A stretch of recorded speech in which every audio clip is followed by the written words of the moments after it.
Hey, welcome back to the Scare Guy Show, the scarier side of the con guy, where we explore everything that's scary fun. The events, the conventions, the haunts, and yes, the movies. Today, it's all about the movies.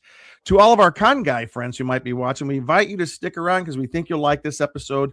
And we met the director writer of this episode at WonderCon, in our old haunt. So anyways, my name is Jim Fry. I'm your lead horror host today, and I'm joined by my partner in crime, Luke. That's you. Sorry, your screen was frozen. This is Cheeseman, the founding Scare Guy member and screenwriter. All right.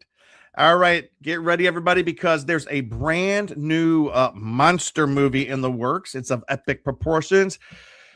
Two siblings travel to a remote island to meet the father they've never known, only to uncover a generational pact with an ancient sea god and a horrifying truth about what happens to those who came before them.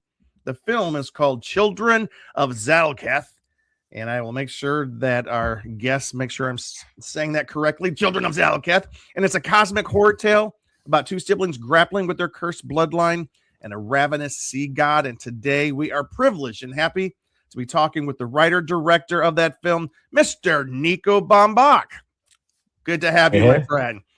First, good to be here. Correct my pronunciations. What's the name of the film? Children of Zal'Keth. So you're pretty close. I'm close. You're pretty much spot on. Yeah. And your name, make sure it's a Niko Baumbach. Yeah, Niko Baumbach. All right, nice. Well, we met Niko down at WonderCon during a really cool networking thing that we had there. Niko, he's a Los Angeles-based filmmaker, and he's got some recent works that blend horror, atmosphere, and character-driven narratives. And Niko, you're originally from the Bay Area, San Francisco Bay Area, right? That's correct. Born and raised. And I love the fact that you say you draw inspiration from franchises. Wait. Including, let's do it, Godzilla. Look up behind him. Looks way up on the shelf behind him. Wait, I'm gonna make his. There we go. He's got some. There we go. Godzilla, Rodan. I love it. All right. Indiana Jones, Mission Impossible. You last wrote, directed, and produced an award-winning short film called The Return, which we'll talk about.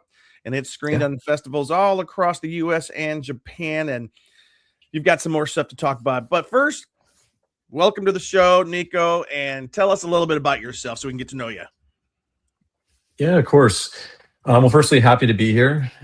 This is exciting. And as for a little bit about me, so yeah, as I mentioned, I'm from San Francisco Bay Area originally. I've been making films since I was probably 7 or 8 years old. So a little over, roughly 20 years now I've been doing this. And when I was a kid, my first ever short films were actually inspired by Godzilla. And because I was a huge fan of those original Japanese movies, I have fond memories of my dad taking me to the video rental store back when those were a thing.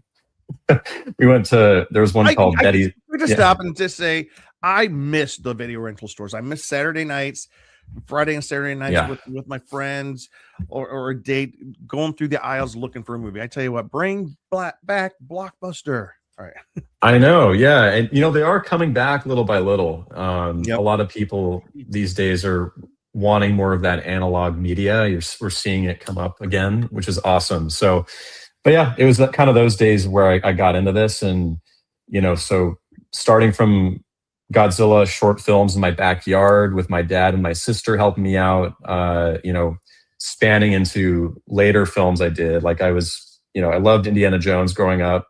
So I made like 2 Indiana Jones movies.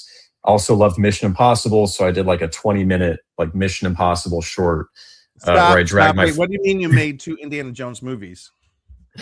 I made 2 Indiana Jones short films where I played Indiana Jones, and my sister and some other friends were the bad guys. And I grew up in a small town called Larkspur in Marin County in the Bay, which has a lot of redwood trees. And so we would just film all these movies out there. And so both those movies were kind of among the redwood trees. And we filmed the first one kind of it was more in a riverbed that was supposed to be like the Amazon or, something like that. And we made it work. So, oh yeah, definitely got into those. And like those. Are these films online? Are these films online anywhere? The Indiana Jones ones are not, because I'm still figuring out how to get those online, but the Mission Impossible one it's actually kind of hidden in my YouTube channel, which we can Wait. So your YouTube channel, I'm trying to pop it up right now. All good. If you just put my name into YouTube, Niko Baumbach, it'll come up. Here we go. But if you go, there's an archives folder where you can find it. At Redwood Flicks, is that the one? Yeah, correct. Yes. Nice. So it's scrolling across the bottom, but if you're just listening, go to YouTube. You can search for his name, Niko Baumbach, or Redwood Flicks. It's at Redwood Flicks at YouTube. All right, cool. That's right. Cheeseman, I know you got some questions too. I was just kind of like jumping in, but tell us, you've got some really cool. You have a film called The Return. Now, tell us about The Return before we jump into this. Yeah, of course. So The Return was a psychological horror film that I wrote and directed a few years ago now. And this one was about, the log line is two sisters go camping in the woods, and the next morning, the younger sister has mysteriously disappeared. And so the older sister, kind of consumed by an inability to let go and like this, this kind of horrible regret for not doing all she could to find her sister, keeps returning to that same part of the woods year after year. And the film follows her one particular year when she returns and ends up staying at this mysterious inn where she meets some interesting characters and starts to unravel the mystery of what happened to her sister. So definitely watch that on my YouTube channel. It's available now. And that was a really fun experience. Filmed in a lot of different locations in Marin. Worked with some really talented actors. Highly recommend checking them out. They're in the credits and you can find them online. It screened at some really neat festivals, most notably Another Hole in the Head Film Festival in San Francisco, which is actually the genre branch of SF Indie Fest. So that was a really good one, and won an award there, which was great. So, Cheeseman. Yeah, so just tell us about kind of the beginnings of this new project, what kind of brought the idea on, and what kind of like the early developmental stages have been. Yeah, that's a good question. So, like I mentioned, I was, talking a little bit about my early influences that got me into film in the first place. Obviously, it was Godzilla, but even before Godzilla, I was kind of brought into the horror genre by the classic Universal monster movies. So, Dracula, Werewolf, Creature from the Black Lagoon, all that. And my dad loved watching those, and I'd often find him watching them, or we'd sit down together and watch them when I was younger. And I was never really scared by them. I found them pretty cool. And so, and obviously, that interest grew into me being a filmmaker, doing what I do now. And, as I've been doing more horror projects the last couple of years, I realized that I've never properly done like a creature feature. And so I knew that I wanted to do that as my next project. And I've always had a soft spot for Creature from the Black Lagoon. Wait. You just, do you see it? Wait, you probably can't see it. But I bring him with me. Let's go. I'm telling you, Godzilla and Creature. I think we're soul brothers, my friend. Heck yeah. I also meant to mention I'm wearing a Mecha Godzilla shirt right now. Yeah. That's awesome. If you guys know Super 7, yes. Yeah, okay. So I should also mention a lot of these up here are from Super 7. This shirt's also from Super 7. So free advertising for them. They're right. Buy from them. But yeah, so sorry to continue. Yeah, so I, again, have always loved Creature. And so, yeah, I wanted to make kind of a coastal, creature feature type film. And so that's kind of where this all began. And the other component of this story, so, as you mentioned earlier, this is about a brother and sister, two siblings who find themselves, on this island to meet this father that they've never met. And, he's sort of a very powerful man, and he's a casino mogul. And it's kind of how he brings people into his operations. He finds people when they're at their lowest. And so, but these two siblings kind of come into the picture, and they're navigating this experience together. And that stems from my relationship with my own younger sister. And we're both very close. We're best friends. And, she's been part of pretty much every film I've ever made. So I wanted to tell kind of a sibling story with this one. Wait, you want to do a little shout out? Yeah, no, my sister Zoe Baumbach.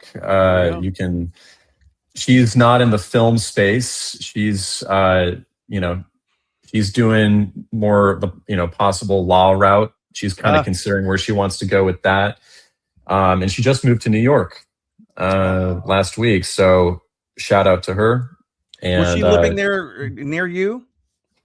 She and I were in San Francisco, last couple years together. And when I moved down here, she was still up in SF, and she recently made the jump.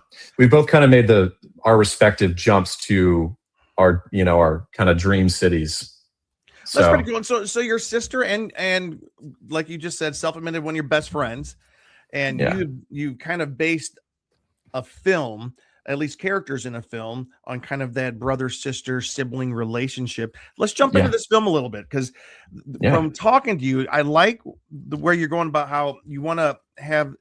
We talked a little bit about like elevated horror. We talked a little bit about character-driven horror. What if you were to describe the feel that you're going for this film? Give us a couple of things that might be in the wheelhouse. Ooh, I would certainly say yes. Well, cosmic horror, Lovecraftian horror, especially. And I didn't write this initially with the intention of kind of making it Lovecraftian, but it kind of grew into this. And I kind of realized as I was going, like, oh, wow, this really is matching that. So it'll certainly cater to people who like stories where there's an over kind of a god, this evil god overseeing all and having a kind of a hand in every scene that's happening.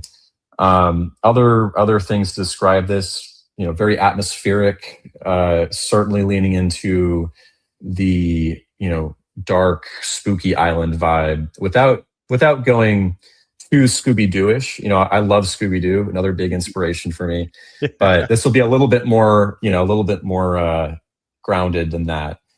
Grounded, another big word for this, because something else I'll mention too, like with the films I like to make, obviously I have fun doing horror, but it's also really important that the characters are well written and they're human and they're people that we can really relate to and care about. Because I think where horror movies, at least for me, go wrong is when characters are not well written and it's like a slasher and they all die, and it's like, well, I don't really care that person died. And I know that's a whole genre and some people like that, but for me, I like to tell a little bit of a deeper story with characters where you really feel something for them, so that you're, which actually makes people more on the edge of their seats when they're watching this sort of thing happen. Yeah, I totally get it, because there's certain movies that are just the fun, like Scream, where you are invested in certain characters, but then there's kind of the big, iconic deaths kind of component. But I think having these, more personal things.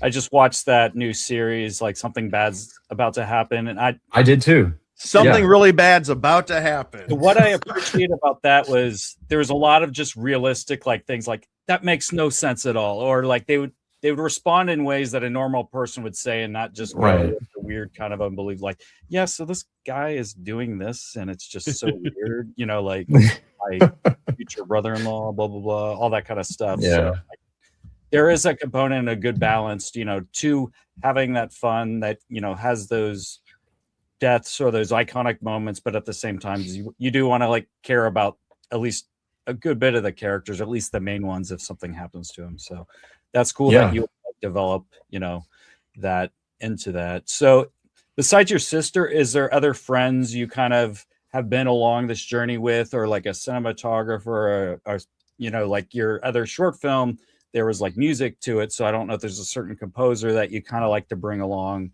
as your little filmmaking entourage. So is there anybody else besides your sister on this journey? I growing up, I'd say a lot of my close friends in my neighborhood growing up were a part of the early journey. And I mean, it's no one I would say no one in particular who has been on every single project with me, aside from my sister supporting me. But I would say that, when it comes to collaborating, I always do seek to make friends with people first before actually bringing them into a project, because I find that, obviously you can hire great people to work with, but there's another level when you actually have a established relationship, with that person.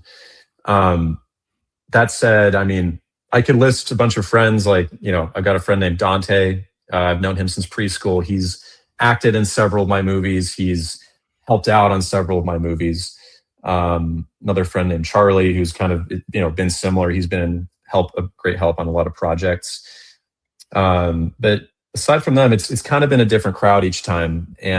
But leading up to each project, I like spending time with people to get to know them before that. Yeah, like there's a level of trust, that comes with that. And I know you've mentioned before in our pre-conversations that, you want to have a relationship with the actors as well. Do you try to kind of get to know them so there's that level of trust and, where you can feel that freedom of bouncing ideas off each other? Because that definitely helps, the process, especially when you're in those moments where something's not working, but if there's that trust, it's great. Yeah. No, I'm really passionate about, about how to be, I guess, the best director for actors, because I think there are a lot of different directing styles out there. But I'd say, like you mentioned, I do like to get to know the actor personally. Like at least I want to know something about their backstory, how they got here today, what actually inspires them as an actor and like gets them excited about a project. And beyond that, I really like to go into how they like a director to communicate with them, and how they put out their best work. And usually what I hear from actors is that, they like when a director has vision, but they also like a director that doesn't lean too hard into his or her ego. And for me, I put a lot of work into writing a good script, and I do hold true to my vision. But when I work with actors, getting to know them personally leads into me giving them some freedom to speak lines in ways that are a little bit more natural to them. Yeah. Because I could give them the line over and over and say, no, say it with this cadence and say this exact phrase. But that's just not natural to everyone.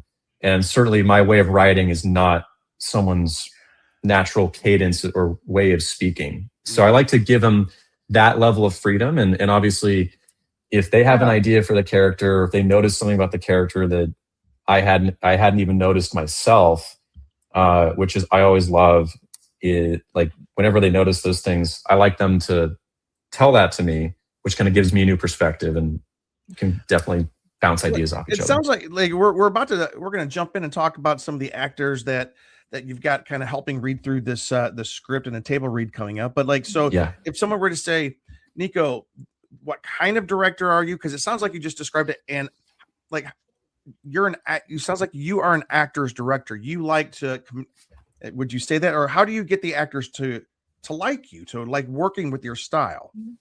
Yeah, no, I'd like to think that I am an actor's director, but I also think I wouldn't say that I am a perfect director by any means. I'm always looking to grow and kind of get feedback.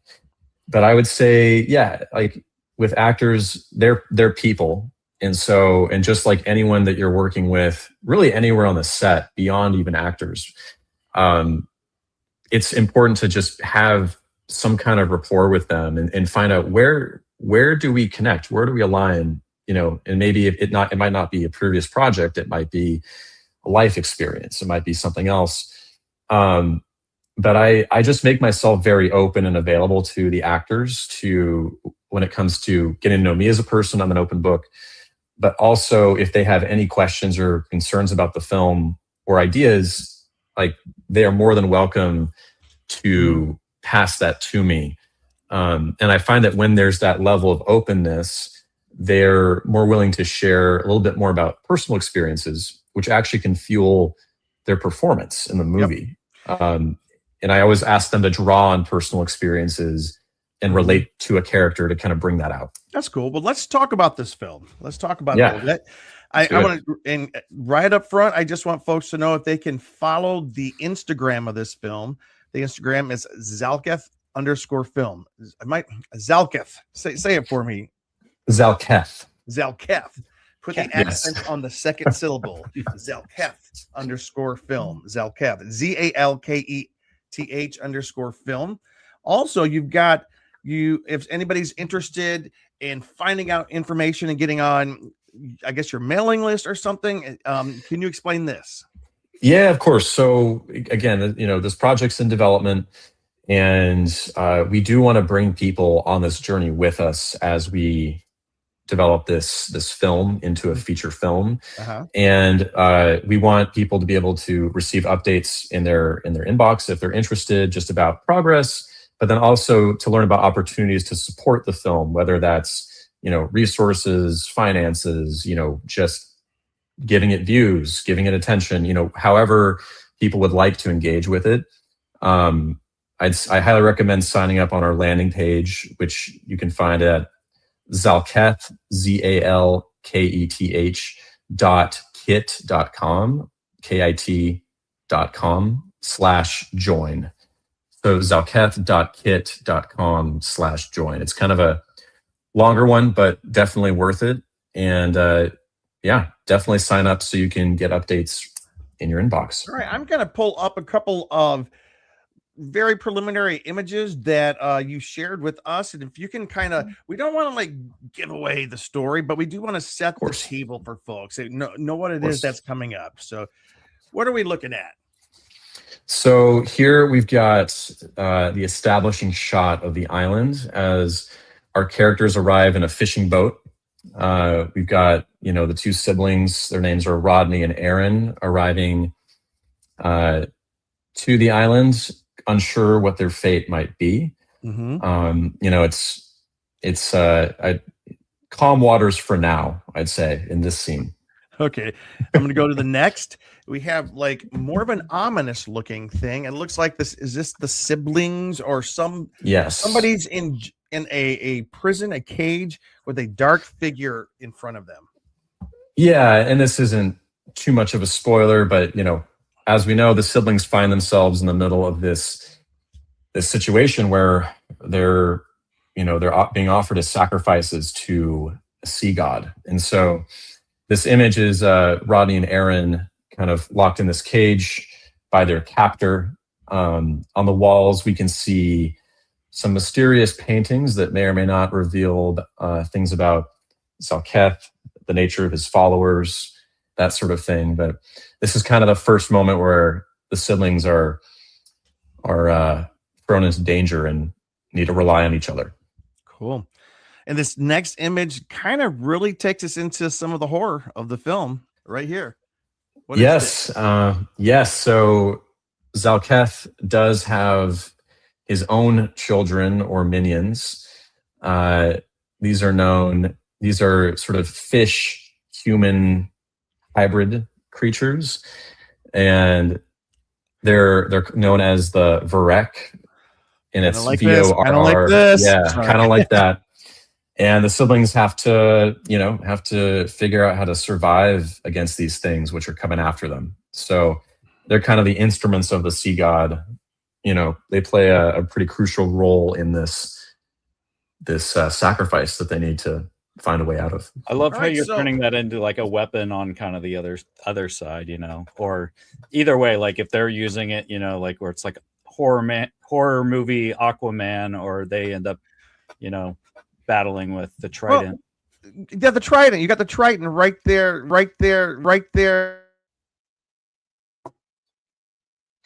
Say that one more time. You cut out for a second.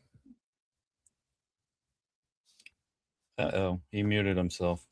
He got so excited he muted him. Like, that's one of these white. Can you guys hear me now? Yeah, I can hear you. Yeah. So sorry. The trident. Luke mentioned the trident front and center right there. How's this playing into the story?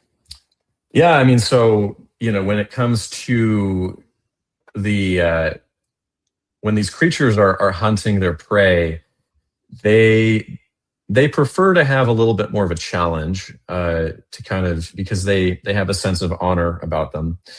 And so their prey, aka the siblings, are armed with rudimentary weapons, whether it be a trident or whether it be a sword of some kind. And these creatures either have their weapons or simply don't need them because they're so powerful. Mm-hmm. And we've got Rodney there holding the trident, kind of ready to square off against this thing. And so, yeah, there will be, this isn't only horror. This also will be an action film and will involve some pretty cool fights. Nice. With tridents and swords and whatnot. Now, will there be a mix of, practical effects and some like CGI details, or what's your kind of style you think you might go for? Yeah, I mean, ideally, I would like to go as practical as possible with this. That said, I think CGI definitely will also be a factor to kind of enhance those effects. I think the best, honestly, I think the best of both worlds is kind of always the way to go. I think people bash CGI a lot these days, but I think it's kind of for the wrong reasons. And usually there can be an over-reliance on it, I think. But I also think that a lot of the bad effects we do see are because teams don't have enough time to finish, and they're kind of, it's kind of bad decision making from the top down, and the artists are kind of doing their best work. Right. So I would love to kind of get both of those worlds involved in bringing these creatures to life. Yeah, I think Stranger Things did such a good job with Vecna, like on the season 4, a lot of it was practical, and they put little details and movements. With his new kind of enhanced Vecna version, they did more just the face and then expansion from there. But I feel like when the actor can still perform or do something kind of with it, in real life and not just motion capture, I think that really adds an element. So I really like, hearing that, the blend of it is less distracting, I think, from being CGI. Speaking of Stranger Things, kind of like a good little bridge here. Can we talk about, you have something coming up real soon here that I think you have an actor who has spent a little bit of time on Stranger Things, right? Yes, I do. Let's talk about that. Yes.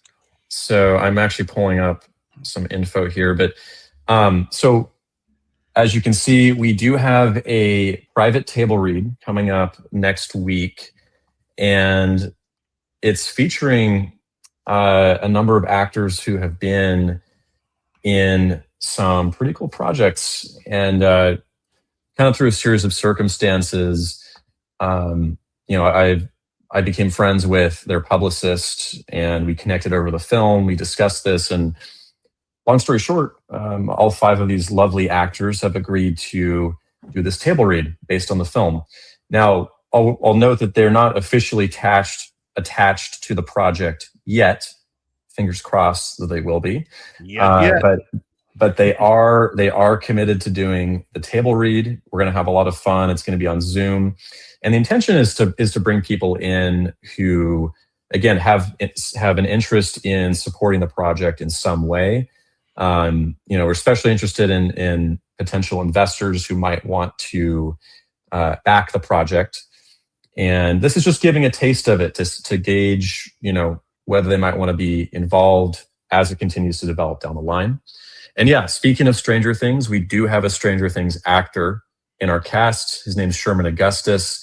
He has a really awesome resume of different shows that he's been in, and most recently Stranger Things, in which he plays.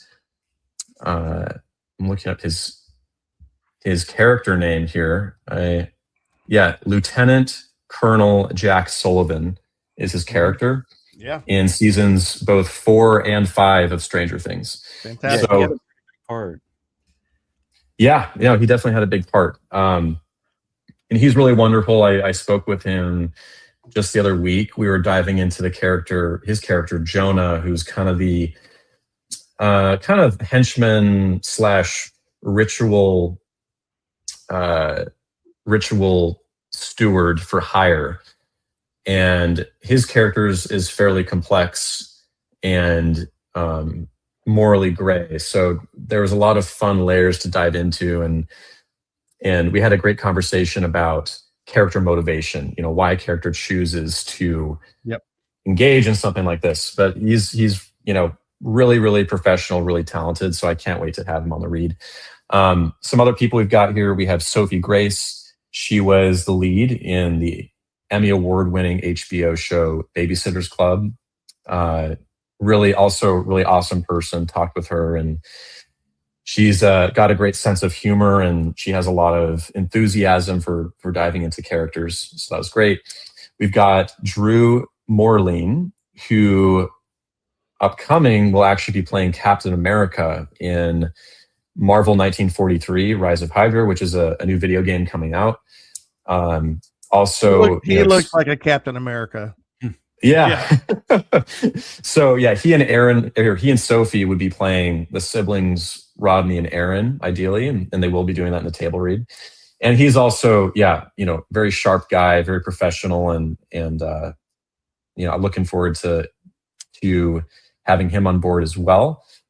Bruce Bayek, we've got him. He was in Monarch: Legacy of Monsters. Actually, I think he plays a pilot or some character in that show. He's loving also that been the show. Flight attendant. I'm loving that show. Yeah, no, as a Godzilla fan, it's cool to have a Godzilla actor actually involved in a project. That's cool. That I'm doing. It's awesome. And he's also, I can't stress enough how awesome all of them are. And Bruce too. We had a great conversation last night about his character, and he would be potentially playing the human manifestation of Zal'Keth. Ooh. And so we're playing with how he'll appear in the table read.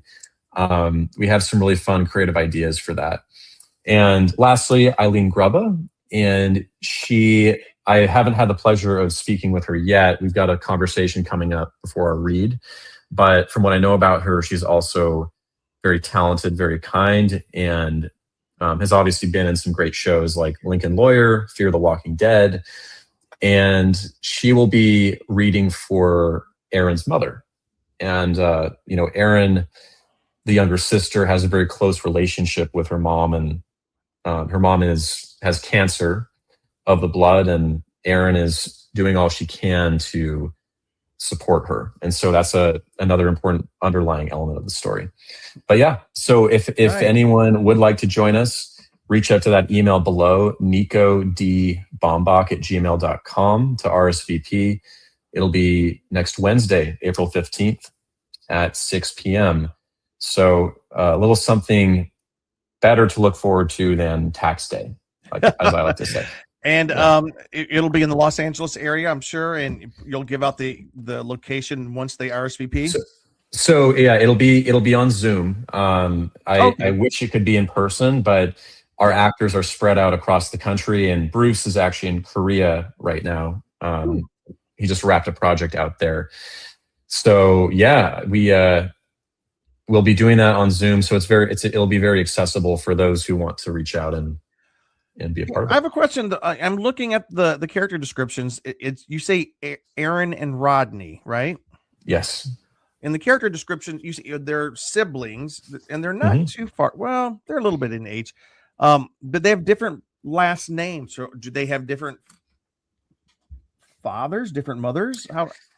Yeah, so they'd have different mothers. The idea is that they share a father who's kind of this mysterious figure who has never really been present in their lives other than kind of supporting them from a distance. And they've never really understood why, he was never been present. And they never have understood why, despite not being present, he's supporting them financially. I guess you could assume how do you phrase that? It's like family support checks or whatever that people might send after a divorce or something. Child support. So, I mean, child support. Yeah, exactly. So it seems like that situation, but as we kind of get deeper into it, we begin learning that the father might not be all that he seems. And that's he's kind of this focal point that beckons them to the island to potentially finally meet him.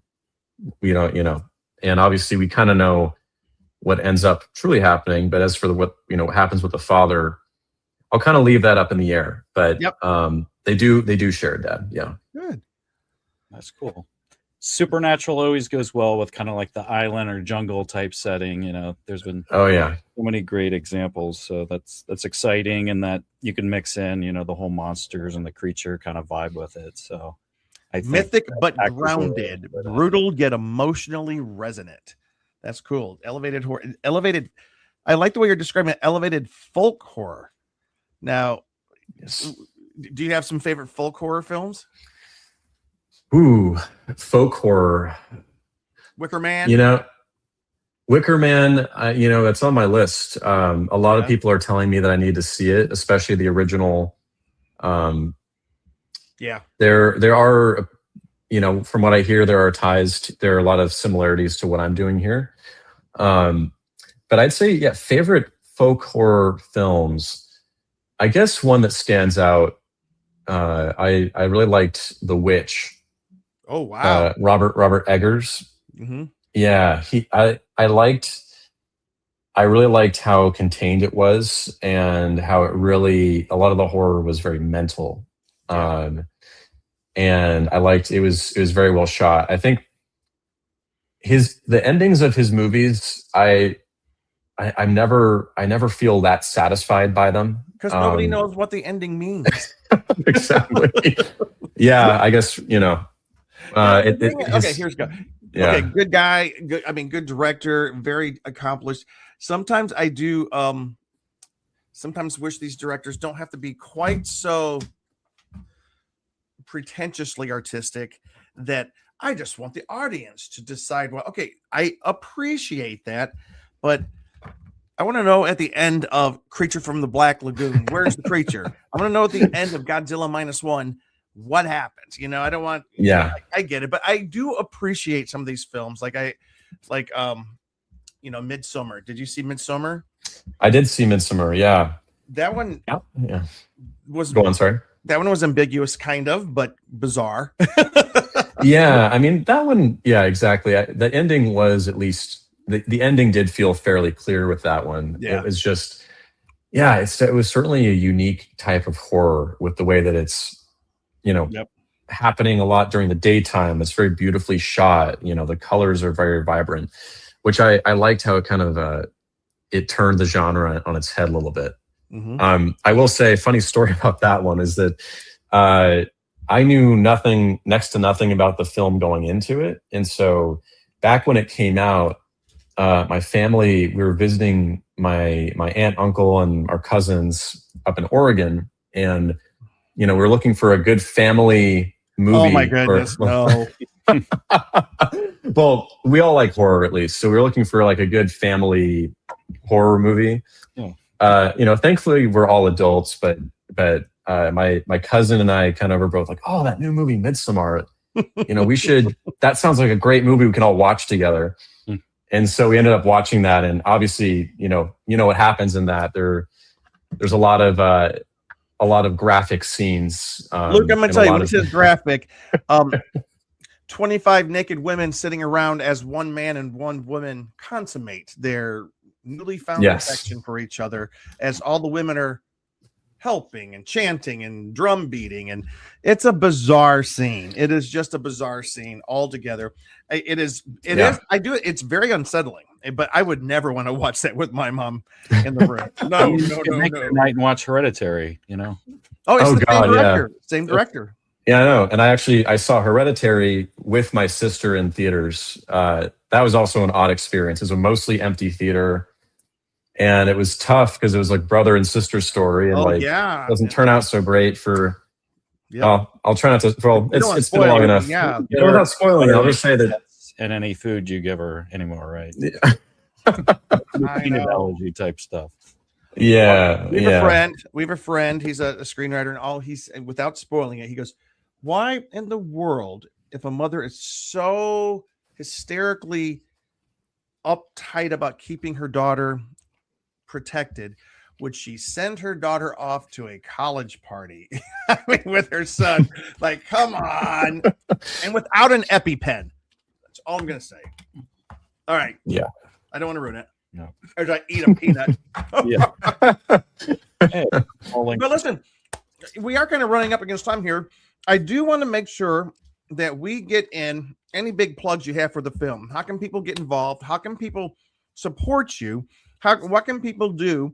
And what are your hopes for this film? Yeah, of course. So I'll start just with our goals for the film overall, and how people can help us out. So number one, this film has been in development for quite a bit. It was initially conceptualized as a short film, but recently we've decided to turn this into a feature film because there's just so much lore, so much depth to it that we don't think it would be done justice if it was confined to, being a shorter story. Mm-hmm. So the goal with this is to tell this story, tell a good cosmic horror, Lovecraftian story that blends elements of not only horror, but also family and morality, grappling with very real issues, and ultimately growing closer together as siblings, in that story. So this is going to be a movie that really seeks to entertain and do justice to the genre, and meet every expectation. So that's the goal here, and I'm really excited to bring it to life. The way people can support us, number one, follow us on Instagram at Zal'Keth _film. That's ZALKETH _film. We're going to be getting lots of updates there. Art's going to be posted there, all sorts of fun things and other updates. And then the other way is if you join our mailing list, which you can sign up at Zal'Keth, ZALKETH.com/join. So make sure to go there just to get your name in the hat, so that you can stay updated on this fun adventure. And lastly, the call for everyone who's following us. Number one, just one great way to support us is just giving us attention, checking out what we post, sharing us with your friends, especially if you're a horror fan, you're in the horror community. And we love it when people are excited about stories like this. So certainly spread the word, get people to bring your friends into this. And other ways, obviously, this is a movie that's going to cost a lot of money to make, and money just doesn't come from thin air. I wish it did. I think we all do. So we're going to be looking to get investors on board who believe in this project, and we might also be doing a crowdfunding arm of this as well to bring people in, especially horror fans who want to see high quality horror on screen. So we'll definitely be notifying people about that in the updates. So I'd say those are kind of the two ways. Just engage with us and support us. And lastly, if even if you happen to know of resources or people who would be interested in being a part of the project and helping, that's great too. We're not just looking for financial support. But yeah, that's my spiel. Yeah, that's a good spiel. Look, do you have any closing questions before we kind of Yeah, I Wish guess him my luck. last one would be there's this RSVP for this, the read that you're doing. Are you planning on kind of restreaming or posting like certain parts of it, or will there be elements people if they can't make that specific time that they can kind of get a vibe for it or see kind of these actors performing this? Yeah, of course. So the plan right now is to record the table read so that anyone who is not able to make the read but is still interested, it can be shared privately with them.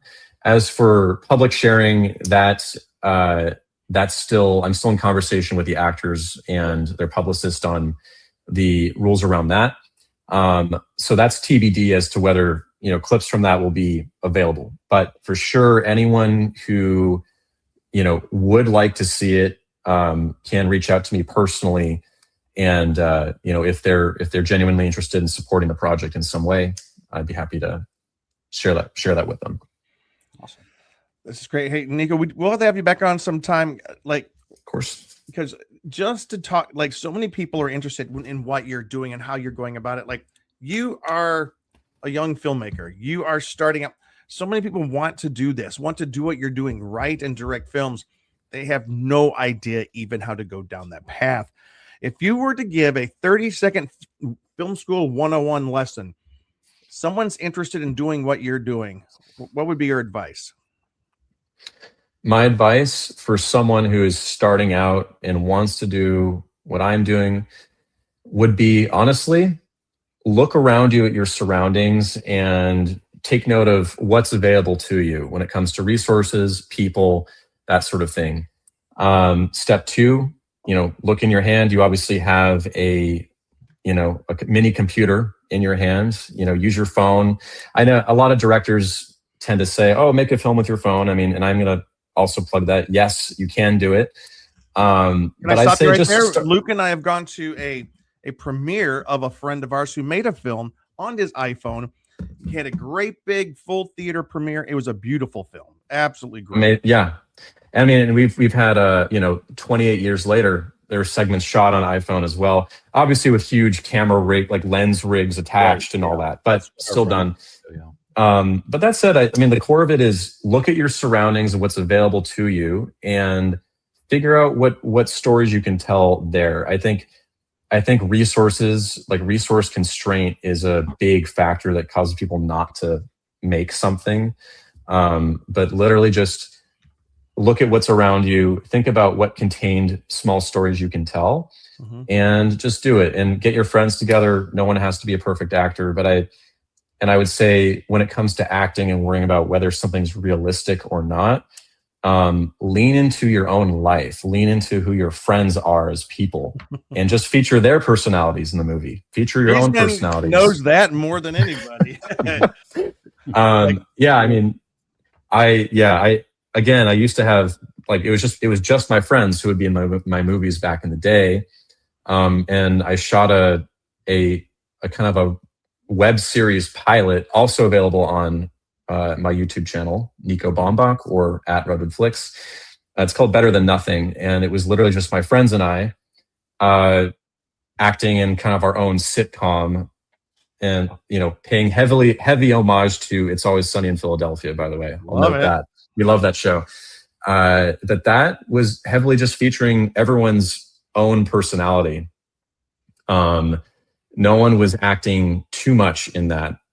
It was very much just who they were as a person, kind of maybe blended a little bit into a character. I will say that my character in that is probably furthest from my personality. I'll just say that. I'm not actually as crazy as that guy is, but yeah. Anyway, that's what I'll say is, like, you just use your resources and see. Loosen up, Niko. Loosen up. Well, I mean, basically, if you're doing a project like this and you're writing, directing, like, you got to love what you're doing, because if you have that optimism and that joy and passion about a project, I think people kind of feel more likely to become part of that journey and stuff, which I feel like you're doing, and the optimism and the thing. We have a friend named Tim Scott who's always making some project that he has, but his optimism and his vision and all the creative details and storyboarding, I think always make it so like he can somehow make it happen. And You got a lot of that, yeah. with that, yeah. Niko reminds me of Tim. Like you just feel like a force of nature. Niko, you're going to get this stuff done. It's going forward. You're going to get it made. And like I say, the minute I met you, you were not at all apprehensive about pitching this film and talking about this film. And I just got to give you props for that. Good for you.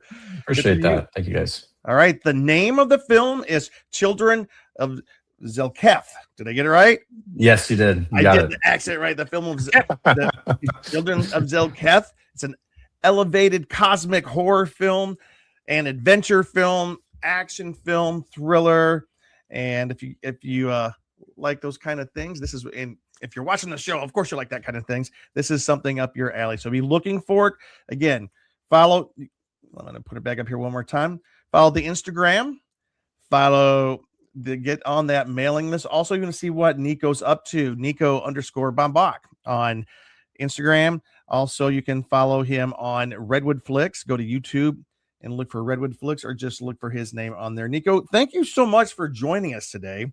This has really been, we love it. And Luke will attest, we just love it when we get filmmakers on. Just as what we'd love to talk about.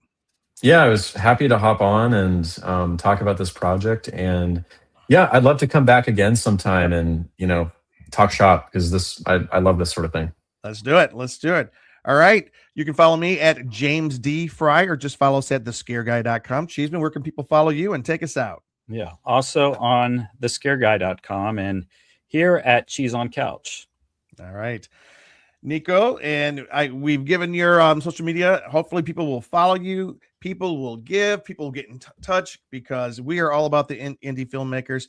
And by the way, I'm so glad, Niko, you're making your own IP. That's one thing that is a big thing these days. Make your own IP that you can develop it and continue the journey. So yeah, one quick thing I'll say is like something I've always been, I guess, annoyed with is that, I mean, that's understandable. There isn't a lot of new IP these days, and obviously the industry is very risk averse. Yep. I get it, but one of my big life goals and intentions is to create the next big IP, something that people can get excited about and get behind, where we can tell new stories with new characters and, bring back, but still incorporate that classic movie magic that gets people inspired. Yeah, there's a play on nostalgia, I think, that really works, and what, like, we keep bringing up Stranger Things kind of did, as much as they were kind of combining that thing that kind of makes you excited, or brings that kind of youthful love or of that fandom or whatever it is. So that blend of, original stuff with something, whether it's even, just a setting or something else that's nostalgic, whatever element it is, or a time period or a type of monster. I think people are always still wanting those things. So I think it's great how you've kind of put a little bit of a blend of those things that make you excited that's in that, as far as the creatures go. You can never go wrong with a good monster film. And I heard what you said about your family going to watch it together. My family loves monster films. Sorry, Mom. She doesn't like them as much as the rest of us, but Dad kept us up on Saturday night to watch the creature features. This sounds right up our alley. So, Niko, all the luck. We will see you when the film comes out. We'll talk with you soon, and we'll see you down the road. Bye-bye. Thanks all.